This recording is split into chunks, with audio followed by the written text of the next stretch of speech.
తలకాయ అంతా.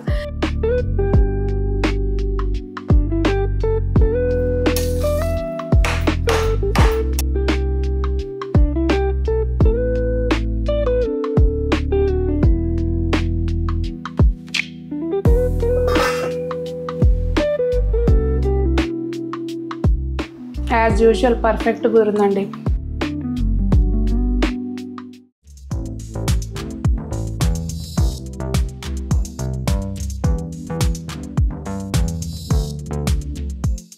పెద్దలందరికీ నమస్తే, పిల్లలందరికీ హాయ్. ఎలా ఉన్నారండి? అందరూ బాగున్నారా? మేము చాలా బాగున్నాం. మీరు కూడా చాలా చాలా బాగున్నారని ఆశిస్తున్నాను. ఈరోజు వీడియో చక్కెర పొంగల్ అండి. చక్కెర పొంగల్ ఏముంది, మాకు రాధా సునీత గారు అనుకోవచ్చు. అయితే నేను ఇంతకుముందు కూడా 2-3 సార్లు వీడియోలు పోస్ట్ చేస్తున్నానండి. కాకపోతే ఏంటంటే ప్రతిసారి కూడా నేను మళ్ళీ ఏదైనా ప్రసాదంలో వ్లాగ్లో అట్లా చూపిస్తే మీరు చాలా సింపుల్గా చేస్తున్నారు, వీడియో చేసి పెట్టండి అని అడుగుతుంటారు. అయితే ఈరోజు స్పెషల్ ఏంటంటే నేను చేసే విధానంలోనే చిన్న మార్పులతోటి చక్కగా ఎవరైనా బ్యాచిలర్స్ అయినా హ్యాపీగా చేసుకునేటట్టుగా ఈరోజు వీడియోలో షేర్ చేస్తానండి. నేను Sunitha, welcome to the Telugu housewife. Already ఇదిగోండి ఇందులో వండేసి పెట్టాను. అసలు మీరు చూస్తే సింపుల్గా ప్రాసెస్ చూస్తే కనుక ఇంతేనా అనుకుంటారనమాట. అది ఇంకెందుకు ఆలస్యం, మరి చూసేయండి. ఇంతేనా అనుకునే ప్రాసెస్. మనం ఏదైనా పాత్ర తీసుకునేది మందంగా ఉండేటట్టు తీసుకోవాలండి. ఇక్కడ నేను డైరెక్ట్గా కుక్కర్లోకే చేసేస్తున్నాను. ఇదిగోండి, ఇది పెసరపప్పు 1 గ్లాస్ తీసుకున్నాను కదా. ఇవి ఆల్రెడీ వేయించినవేనండి. ఒకవేళ మీ దగ్గర వేయించిన పప్పు, మామూలుగా పప్పు ఉంటే కనుక పెసరపప్పు కొంచెం ముందు దోరగా వేయించుకోవాలి. వేయించితే ఏంటంటే కమ్మటి వాసన వస్తుంది అనమాట. బాగుంటుంది, టేస్ట్ కూడా బాగుంటుంది. అలాగే కొలతకి మీరు ఏది తీసుకున్నా కానీ దాంతో సేమ్ అదే వాడండి. మళ్ళీ కూడా 1 కప్పు మనము 1 గ్లాసు పెసరపప్పు తీసుకున్నాం కదండి. ఇక్కడ 3 గ్లాసులు అయితే మనం బియ్యం తీసుకోవాలి. ఇవి నార్మల్ బియ్యమేనండి, అంటే మన సోనా మసూరి బియ్యం అనమాట. ఇదిగోండి నార్మల్ బియ్యం. సో ఇది కొలత. ఇప్పుడు వీటిని శుభ్రంగా కడిగేసుకోవాలి. ఇదిగోండి శుభ్రంగా ఇట్లా కడిగేసి తీసుకున్నాం కదా. ఇప్పుడు బియ్యం మనం మామూలుగా రోజు అన్నం వండుకుంటాం, మనకు ఒక ఐడియా ఉంటుంది కదండి. వాటరు మా బియ్యానికి అయితే రోజుకి 1కి 2 నీళ్ళు పడతాయి అనమాట. అంటే 1 గ్లాస్ బియ్యం అయితే 2 గ్లాసులు నీళ్ళు పడతాయి. ఇక్కడ మనం పెసరపప్పు బియ్యం కలిపి 4 గ్లాసులు తీసుకున్నాం కనుక 8 గ్లాసులు వేయాలి అసలు అయితే. కానీ మనకి పొడి పొడిలాడుతూ రావాలి కనుక ఇక్కడ నేను 7.5 తీసుకుంటున్నానండి. కొలతకి మనం అన్నిటికీ కూడా ఒకటే గ్లాస్ వాడుకుంటే, గ్లాస్ అయితే గ్లాసు, బౌల్ అయితే బౌలు. ఇదిగోండి తగ్గించిపోస్తున్నాను కొంచెం 8వ గ్లాస్కి. ఇక్కడ ఏంటంటే మనకు అన్నం పొడి పొడిలాడుతూ రావాలి కదండి. నేను ఇక్కడ నిండుగా 1 టేబుల్ స్పూను నెయ్యి అండి వేసి పెట్టేసి మనం కుక్కర్లో ఒక 4 విజిల్స్ వచ్చే వరకు విజిల్స్ రానివ్వాలి. 3 కానీ 4 కానీ, అంటే రోజు మనం అన్నాన్ని పెట్టుకుంటాం కదండి. మీరు వాడే కుక్కర్ని బట్టి మీరు ఎన్ని విజిల్స్ అయితే ఉడుకుతుందో దాని ప్రకారం విజిల్స్ రానివ్వాలి.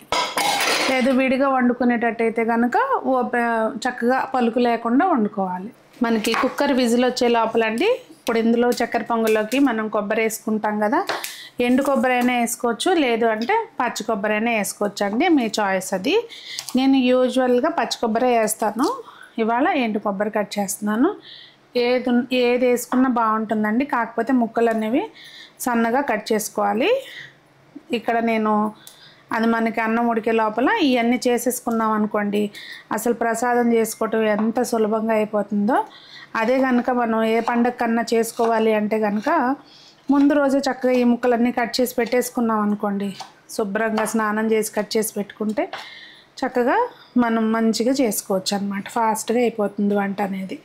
ఇంకొకటి అండి, ఈ ఎండు కొబ్బరి కనుక ఫ్రిడ్జ్లో పెట్టుకుంటే తీసి కొంచెం 1 నిమిషం పాటు అలా గ్యాస్ వెలిగించి దాని మీద పెట్టారనుకోండి, బయట పెట్టిన తర్వాత సాఫ్ట్గా కట్ చేసుకోవచ్చు. ఇప్పుడు మీరు చూస్తున్నారు కదా ఎంత సాఫ్ట్గా కట్ అయిపోతుందో, అలా సాఫ్ట్గా కట్ చేసుకోవచ్చు అనమాట. మనం మళ్ళీ ఒక మందమైన పాత్ర తీసుకోవాలండి. అది ఏదైనా పర్లేదు, కొంచెం వెడల్పుగా ఉంటే ఏంటంటే మనకి చేసుకోవడానికి ఈజీగా ఉంటుంది. క్వాంటిటీ తీసుకున్న దాన్ని బట్టి మనం పాత్ర అనేది తీసుకోవాలి. ఇక్కడ మనం కట్ చేసుకున్న కొబ్బరి ముక్కలు అవి వేయించుకోవడానికి ఒక 2 టేబుల్ స్పూన్లు నెయ్యి వేసుకుంటున్నానండి. నెయ్యి వేడెక్కిన తర్వాత జీడిపప్పు, జీడిపప్పు కొంచెం చక్కెర పొంగల్లోకి ఏంటంటే ప్రతి బయటలోనూ జీడిపప్పు తగిలేటట్టు ఉంటే బాగుంటుందండి. కిస్మిస్ కూడా వేస్తారు, కానీ నాకు పర్సనల్గా కిస్మిస్, నాకే కాదు పిల్లలకు కూడా స్వీట్స్లో కిస్మిస్ అంటే ఇష్టం ఉండదు అనమాట. అందుకని నేను కొంచెం ఇదిగోండి కొద్దిగా బాదం పలుకులు, ఇది ఆప్షనల్ అండి. ఇది డ్రై ఫ్రూట్స్ అనేవి మీకు ఎలా నచ్చితే అలా వేసుకోవడం అనమాట. జీడిపప్పు ఇలా మంచిగా ఏగంగానే మనం వేరే దానిలోకి షిఫ్ట్ చేసేసుకోవాలండి. ఎక్కువ క్వాంటిటీ ఉన్నప్పుడు ఏంటంటే మనము తీసుకునే లోపల మాడిపోతే కనుక ఒకసారి గ్యాస్ ఆఫ్ చేసుకుంటే బెటరు. చక్కగా ఇట్లా అన్నీ ఒకటే కలర్లో ఎగితేనే బాగుంటాయండి ఎప్పుడు కూడా. అదే నెయ్యిలోకి మనం కట్ చేసి పెట్టుకున్న కొబ్బరి ముక్కలు, ఇక్కడ నేనైతే 1.5 కొబ్బరి చెప్పు తీసుకున్నానండి నేను తీసుకున్న క్వాంటిటీకి. ఇది కూడా పూర్తిగా ఆప్షనల్, మీకు కొంచెం ఎక్కువ తినడం ఇష్టమైనా తక్కువ తినడం ఇష్టమైనా అది మీరు చూసి వేసుకోవచ్చు. నాకేంటంటే ప్రతి బయటలోకి డ్రై ఫ్రూట్ కొబ్బరి ముక్క తగిలితే చాలా ఇష్టం అనమాట. మా ఇంట్లో కూడా అందరూ ఇష్టపడతారు అట్లాగే, దానికి అనుగుణంగా నేను తీసుకున్నా. వాస్తవంగా చెప్పాలంటే ఇవాళ కొంచెం లావుగానే కోసాను కొబ్బరి ముక్కలు, ఇంకా కొంచెం సన్నగా కట్ చేసుకోవాలండి. చూసారా చక్కగా వేగిపోయినాయి కదా. మనం ఎప్పుడైనా కానీ స్వీట్స్ అనేవి మనము కాస్త ఓపికగా చేసుకుంటేనే టేస్ట్ అనేది బాగుంటుందండి. ఇవి వేయించేటప్పుడు కంటిన్యూస్గా లో ఫ్లేమ్లో పెట్టుకుని కంటిన్యూస్గా తిప్పుకుంటూ వేయించుకోవాలన్నమాట, అప్పుడే టేస్ట్ అనేది బాగుంటుంది. ఇప్పుడు ఇవి కూడా మనం వేరే దానిలోకి తీసేసుకుందాం. ఇప్పుడు ఈ నెయ్యి అలాగే వదిలేసి ఇదిగోండి బెల్లం, మనం దీంతోనే పప్పు బియ్యం అన్నీ కూడా కొలుసుకున్నాము. చక్కెర పొంగల్ కదా బెల్లం ఎందుకు వేస్తున్నారు అనుకోవద్దు, టేస్ట్ చాలా బాగుంటుందండి. బెల్లం కంపల్సరీ వేసుకోవాలి. 1 గ్లాసు బెల్లం, 3 గ్లాసులు పంచదార, కొద్దిగా ఒక 2 టేబుల్ స్పూన్లు వాటర్ పోసుకొని చక్కగా పంచదార కరగనివ్వాలండి. బెల్లము పంచదార 2 కరగనివ్వాలి. ఇలా చేసుకుంటే ఏంటంటే డైరెక్ట్గా రైస్లో కూడా వేసుకోవచ్చు. ఇలా చేస్తే ఏంటంటే చల్లారినా కూడా అసలు గట్టి పడదు అనమాట. ఒకసారి ఇట్లా చేసి చూడండి. ఇంకా ఇలా చేస్తే మనకి అన్నం కూడా పొడి పొడిలాడుతూ చక్కగా వస్తుందండి. ఒకసారి ట్రై చేసి చూడండి. ఇప్పుడు కొంచెం లో ఫ్లేమ్లో పెట్టుకొని పంచదార కరగనివ్వాలి. అన్నం కూడా ప్రాపర్గా చక్కగా ఉడికిపోయిందండి. అసలు ఆ మెతుకు కానీ ఎక్కడా బిరుసు ఉండదు, చక్కగా ప్రాపర్గా పొడి పొడిలాడుతూ ఉడుకుద్ది అనమాట ఇట్లా చేసుకుంటే. అలా మనం కొంచెం ప్రెషర్ తీసేసి అట్లా ఒక 2 నిమిషాల పాటు అట్లా ఓపెన్గా ఉంచేస్తే బాగుంటుంది. ఇది కొంచెం చక్కగా పంచదార అంతా కరిగిపోయిన తర్వాత ఇప్పుడు దీనిలోకి ఏం చేయాలంటే మనం ప్రసాదానికి పెట్టేటప్పుడు కొద్దిగా ఇదిగోండి చూస్తున్నారా చేమ తలకాయ అంతా, అంటే చాలా తక్కువ. ఇది పచ్చకర్పూరం అండి. ఇది మీకు నచ్చకపోతే స్కిప్ చేయండి, కానీ ప్రసాదంలో కంపల్సరీ వేస్తారు. మీరు మామూలుగా ఇంట్లోకి చేసుకుంటున్నాము అనుకుంటే కనుక అది స్కిప్ చేయొచ్చు. అలాగే యాలకుల పొడి చక్కగా మంచిగా కలిపేసుకుని, ఇది పాకం ఏం రావసరం లేదండి. దీనిలోకి మళ్ళీ ఒక 2 టేబుల్ స్పూన్ల నెయ్యి వేస్తున్నాను.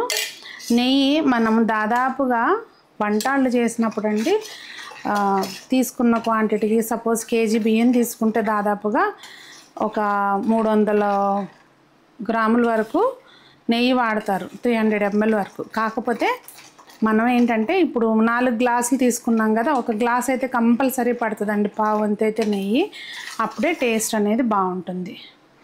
ఇప్పుడు ఏం చేయాలంటే మనం అన్నాన్ని కొంచెం గడ్డలు లేకోకుండా పలుచగా లూజ్గా చేసుకుని దీనిలోకి వేసేసుకోవాలి. గ్యాస్ ఆఫ్ చేసేసుకుని వేయాలండి. కొంచెం జాగ్రత్త ఇక్కడ ఈ ప్రాసెస్లో.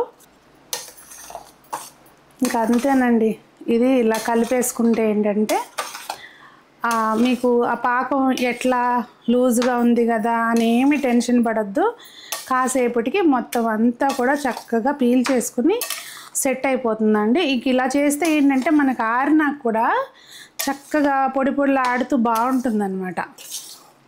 అన్నంలోనే పంచదార బెల్లం, ఇంతకుముందు నేను కూడా అలాగే చేసేదానండి. రీసెంట్గా ఒక ఫంక్షన్లో చూశాను ఇట్లా వంట వాళ్ళు చేసేటప్పుడు. చాలా ఈజీ కదా. ఇప్పుడు ఏంటంటే మనం దీనిలోకి అన్నీ వేసేసుకున్నాం, యాలకుల పొడి పచ్చకర్పూరం అన్నీ వేసేసాం. చక్కగా దీన్ని ఇప్పుడు ఈ ప్రాసెస్లో గ్యాస్ ఆఫ్ చేసి ఉందండి. ఇప్పుడు జస్ట్ ఒక 30 సెకండ్స్ వరకు గ్యాస్ వెలిగించి ఇంకా ఆ తర్వాత గ్యాస్ ఆఫ్ చేసుకోవడమే. మనం వేయించి పెట్టుకున్న ఈ డ్రై ఫ్రూట్స్ ఇవి ఉన్నాయి కదండి, ఇవన్నీ వేసి కలిపేసేసే గ్యాప్ వరకు ఉంటే చాలు. తర్వాత గ్యాస్ ఆఫ్ చేసుకోవచ్చు. నేను మరీ లావుగా కోసేసి ఫస్ట్ టైం ఇంత లావును కోసా.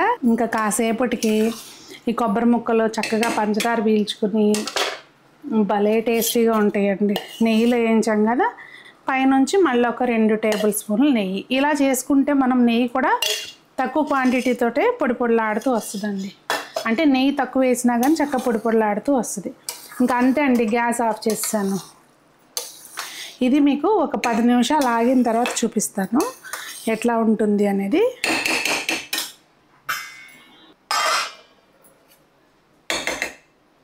చూసారా అండి, ఒక కరెక్ట్గా 20 నిమిషాలు అయింది. ఇది ఇలా పక్కన వదిలేసి పూర్తిగా ఆరిపోయినా కానీ ఇట్లా గడ్డెళ్ళే సొద్దెళ్ళే లేకుండా చక్కగా చూసారా ఎట్లా ఉందో.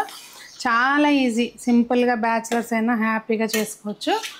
ఇంకా దీనికి పైన మనం ఆ మిగిలిన జీడిపప్పులు కూడా వేసేసి, ఇప్పుడు ఇంట్లో ఉంటారు కదండి మనకి కొంతమంది జీడిపప్పు ఇష్టంగా తినేవాళ్ళు, వాళ్ళకి పైన ఆ టాపింగ్ వేసి ఇచ్చేస్తే హ్యాపీగా ఫీల్ అవుతారు అనమాట. అది సో ఇది ప్రసాదం కాదు కనుక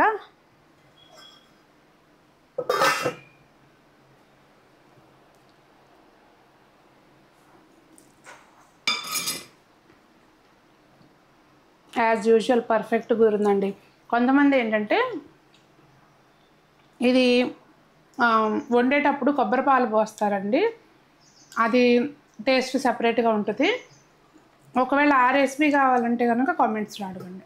చూసారు కదండి, నిజంగానే చాలా సింపుల్గా చేసుకోవచ్చు కదా. మరి ఇంకెందుకు ఆలస్యం, ఈ నవరాత్రుల్లో చక్కగా మీరు ఏదో ఒకరోజు అమ్మవారికి హ్యాపీగా మంచిగా ప్రసాదం చేసి పెట్టుకోండి.